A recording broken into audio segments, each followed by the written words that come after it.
আগরতলা মহারাজগঞ্জ বাজারে মৎস্য ব্যবসায়ী সমিতির এবছর দুর্গাপুজোর বিশেষ আকর্ষণ কাল্পনিক মন্দির। হাতে গোনা আর মাত্র 34 দিন, তারপর জাতি ধর্ম বর্ণ নির্বিশেষে সকল অংশের মানুষ মেতে উঠবেন শারদীয়া দুর্গাপুজোর আনন্দে।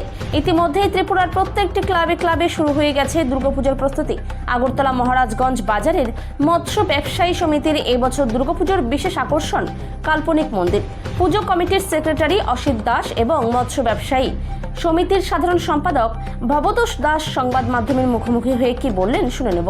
আমাদের এই দুর্গাপূজাকে আমরা কেন্দ্র করে আমরা গত বছরও আমরা আমাদের সমিতির মাধ্যমে আমরা মুখ্যমন্ত্রীর হাত ধরে আমরা আমাদের এই পূজা প্যান্ডেলে আমরা রক্তদান শিবির করেছি। দুস্থদের মধ্যে আমরা কিছু ফল বিতরণ করেছি, আমরা বস্ত্র বিতরণ করেছি গরিবদের মধ্যে। এবারও আমরা আমাদের সমিতির পক্ষ থেকে আশাবাদী, আমরা মুখ্যমন্ত্রীর সঙ্গে কথা বলেছি যাতে এবারও আমাদেরকে সেই সুযোগটা মুখ্যমন্ত্রী আমাদেরকে দেওয়া হয়। এবারও আমরা রক্তদান শিবির করব দুর্গাপূজাকে কেন্দ্র করে। তারপরে আমরা গরিবদের মধ্যে বস্ত্র বিতরণ করব, দুস্থদের মধ্যে এবারও আমরা কিছু ফল মিষ্টি বিতরণ করব। আমাদের এই দুর্গাপূজা উপলক্ষে আমাদের সমিতির পক্ষ থেকে আমরা মৎস্য ব্যবসায়ী সমিতি সবসময় আমরা সামাজিক কাজে লিপ্ত থাকি। সবসময় আমরা ওইগুলির মধ্যে আমরা লক্ষ্য করি আমাদের সমিতিরও যদি কোনো ব্যবসায়িক যদি কোনো আপদে বিপদে পড়ে, যেই কোনো ইয়েতে বিপদে পড়ে আমরা সমিতির থেকে তারে আমরা সাহায্য সহযোগিতা আমরা সমিতির মাধ্যমে করি।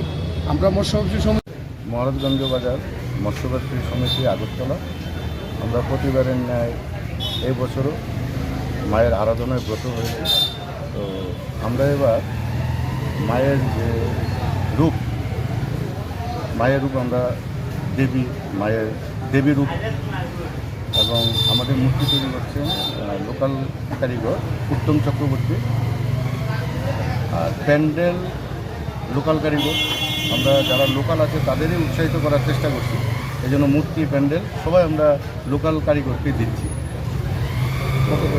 প্যান্ডেল করবেন দীপ্তনু সাহা, এবং আমাদের যে প্যান্ডেলটাও অনেকটা কাল্পনিক রূপেই হবে। বিভিন্ন এই যে আপনার থার্মোকলের উপরে কাজ হবে, এবং ত্রিপুরার যে লোকাল যে আর্টিস্ট বলতে যারা থার্মোকলের উপরে বিভিন্ন প্রাচীন যে দেবদেবীর রূপগুলো ফুটিয়ে তুলবে, এবং আমাদের যে এই যে দেবদেবী কত প্রকারের আছে যে বৈচিত্র্যের মধ্যে, সেটা এবার আমরা ফুটিয়ে তুলব প্যান্ডেলের ভেতরে।